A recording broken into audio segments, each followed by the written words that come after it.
everyone, I'm Sofi Morales and this is Sofi's Tips. For those of you who have never seen Sofi's Tips, this is a channel where we talk all about kitchen appliances. We do reviews, unboxings, how-to videos, recipes, and more.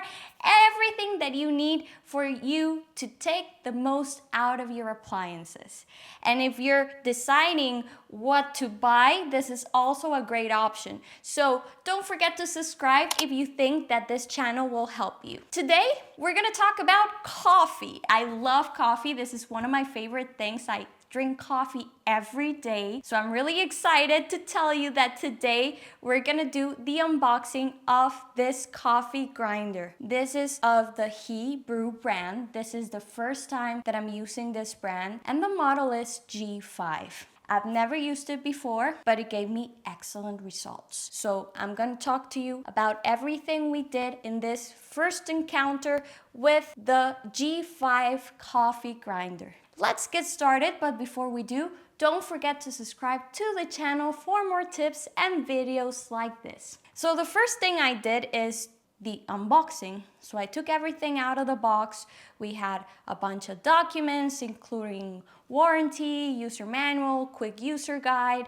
What I realized when I saw the manual is that this brand sells globally because it was in a bunch of different languages and this really impressed me. So this had to be a good product. And after we did the unboxing, we can see the grinder that comes with a silicone pad. It comes with this container that is to receive the coffee once it's already passed through the grinder and it's already ground coffee. And it comes with a bellow, which helps you, basically, it kind of blows all the residue inside the machine. So once you're done with the actual grinding, before you take anything out of it, you kind of push the top and you make sure that everything inside the machine goes through all the conductor and through the outlet to make sure that there's no residue. This will help you to have a better quality in your coffee. The taste will be better and the results of the actual brewing will be better. And it comes with this spoon and a brush. This will help you for the dosage. So 2 spoons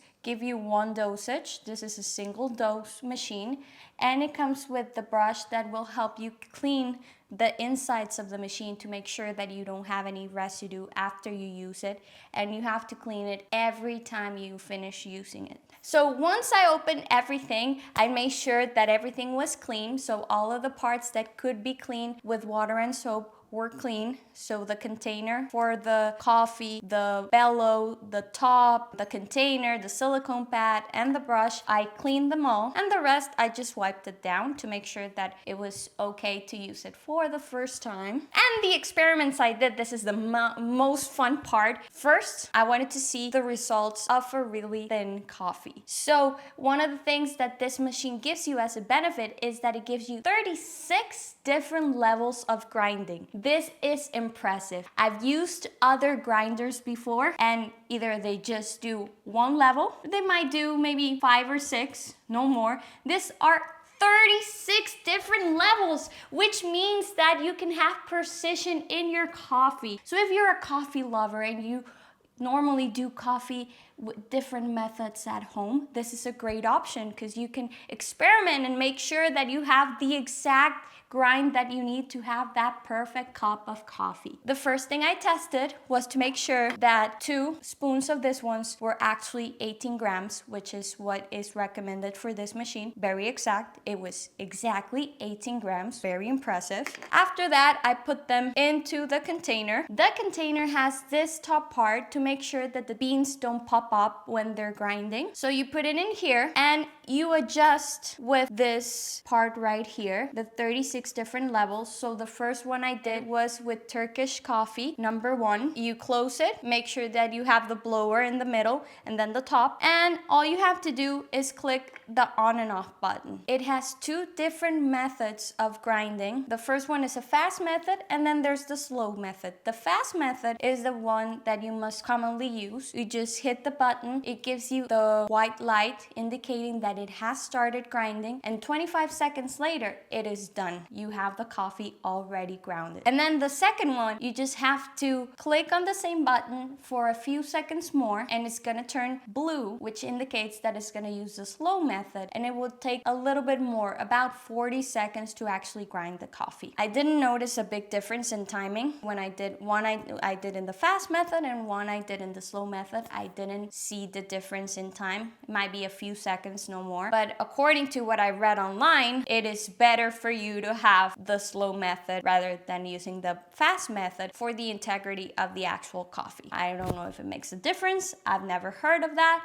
If you're more into coffee and you think that it will help you, you can use the slow method. And these were the results. I have right here the number one for the Turkish coffee. It is homogeneous. You cannot see the difference, and it's very sandy, very thin, just like confectioner's sugar. So very thin. And then I did the opposite. I went all the way to level 36 for the pour over, and this was the result. For me, I liked the result of the Turkish coffee better. I felt that it was more homogeneous, but still, the result was really good. You can see most of them have the same size, and this is what you normally see for pot coffee. So it's really good. I normally don't drink pot coffee. Normally I use espresso. So I'm leaning more towards the thinner, the finer grind rather than the coarse one, but I wanted to see the difference, and these are the results. I was impressed. For a home machine, a home grinder, it has excellent results. To assemble and disassemble this machine, it is really easy. You have the top, you have the bellow, and you have to turn it, and it's about 4 or 5 times that you have to do it till you see this part come off. Then you have the container and the actual silicone pad.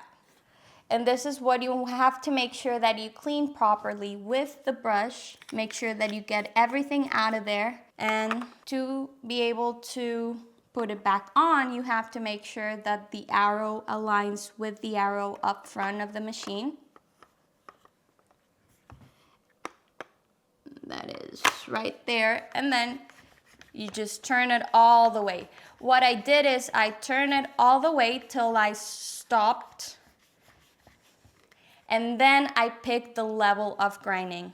So if I wanted something like espresso, I would do it somewhere right here. And then you put this one right here and the top. And every time you're done with the process, you have to make sure you kind of click on this pretty hard to make sure that you put everything that is here in the tube out of the machine. Here you have it, the HiBREW G5 coffee grinder. For me, it has an excellent first impression. I love the design, I love the color.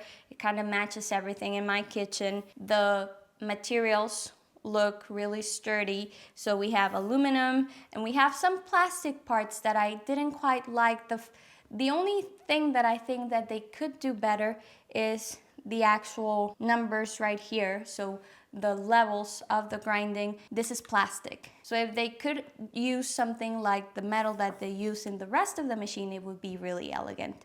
Other than that, I can tell you that the size is very light, it's very nice and thin. So if you have a coffee station at home, it's really convenient for you to put this right beside your coffee machine. It will look very nice. In terms of the actual operation, I didn't feel that I had any problems with it. I had excellent results for both the fine grind and the coarse grind. So I feel like it gave me what I needed. And now let's talk about the interesting part, the price. So this one, you can get it at Amazon. The day that I'm filming this video, it's $170. For a coffee grinder at home, it is a little bit expensive. There's other options out there that might be a little bit less expensive, but they won't give you the precision that this machine gives you in terms of exactly what you need for that grind and that coffee that you're wanting. So if you're a coffee lover and you're really into experimenting with different types of coffee, different types of methods of doing coffee, I think this is a really good machine. But if you're just like, I just want to grind, get it over with, do my coffee, that's it, you might need to look for another option. Tell me in the comments what you thought about this machine. if you're interested in watching more videos regarding coffee. I love reading your comments. And again, don't forget to like and subscribe to receive notifications every time I post a new video. This really helps the channel. See you next time. Ciao!